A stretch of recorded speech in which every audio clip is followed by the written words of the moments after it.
It's hard to think about how God's blessed you through something hard that you've gone through.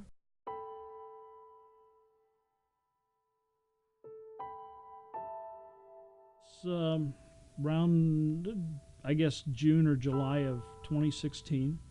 I noticed that my right breast was itching.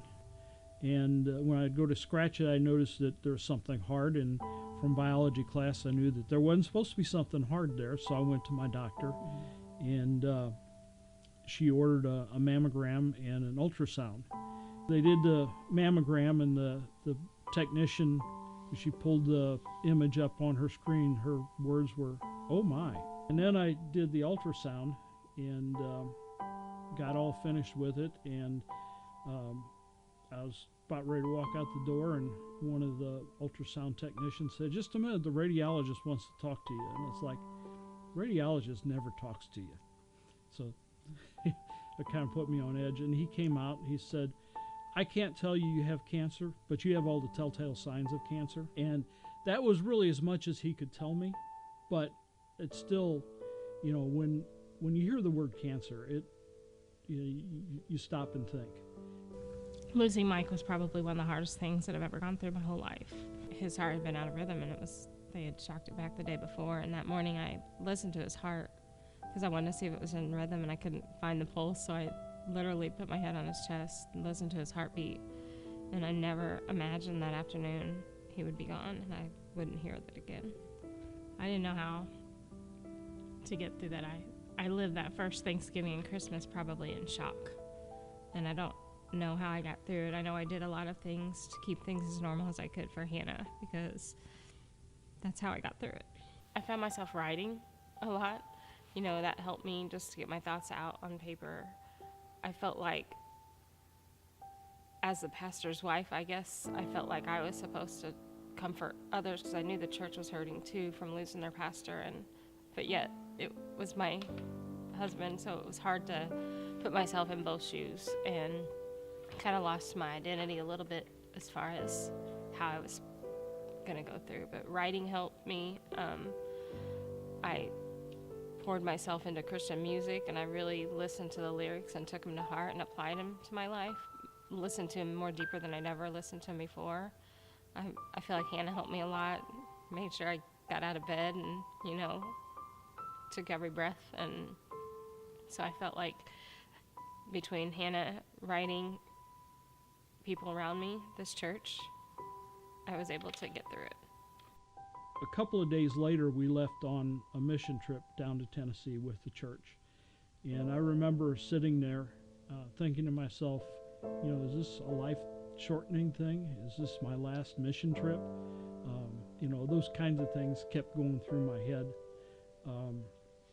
I got back, and they did a biopsy and found out that it wasn't indeed treatable, and but still wondering, if it had metastasized elsewhere in the body. And so they did a PET scan and found out that it had not metastasized. So everything kind of all the news kept getting better and better. But after I got over the initial shock of it, I pretty much turned it over to God and said, this is in your hands. Whatever happens, and I trust that you have a reason for whatever happens. And He brought me through it. I am today cancer-free for almost 2 years, and I just thank the Lord. There were so many things that I really felt like, God was helping me get through it. The sun would shine through the clouds a certain way, and it would just, touch me, or hear something in Christian music, the lyrics it made me feel like, oh, that person's probably gone through something like this. There were so many people that blessed me in ways I can ever repay back, or I can ever give back, but yet the ways I can bless others is completely different. And I've had to, learn that sometimes when people want to bless you, you have to accept it because they're getting a blessing back. And I see that now. God brings us through trials Um, it's kind of like the old saying, whatever doesn't kill you makes you stronger. And I think that that's kind of a loose translation of why God sometimes brings us through trials, is it strengthens us. I don't think God wants you to hurt.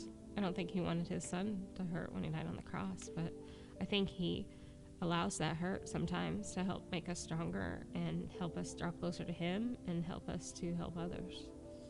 As I was going through all my treatments and stuff like that, I blogged about my whole process on Facebook, and one of the things I always close with is, remember guys, you too can get breast cancer.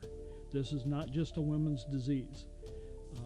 And so I think I have been able to bring about some awareness for guys. This is not just a woman's thing. Just the whole thing, I'm able to better minister to people that have cancer or found out they have cancer, because while my experience will be different than theirs, I can kind of connect with them because I've been through it, and I kind of understand how they're feeling, whereas before you can kind of think you understand, but you really don't. I had 20 years with him, and I have to be thankful for that. There's others that have had 50 years with their spouse, and others that had maybe less than that, and I just have to be grateful for the time I had. God, I think, allows you to go through those times to build your story and to help build your story so that others can hear it and learn from it. I think God allows you to go through the good times, the bad times, the hard times, and the easy times, because he's got a story for you to share.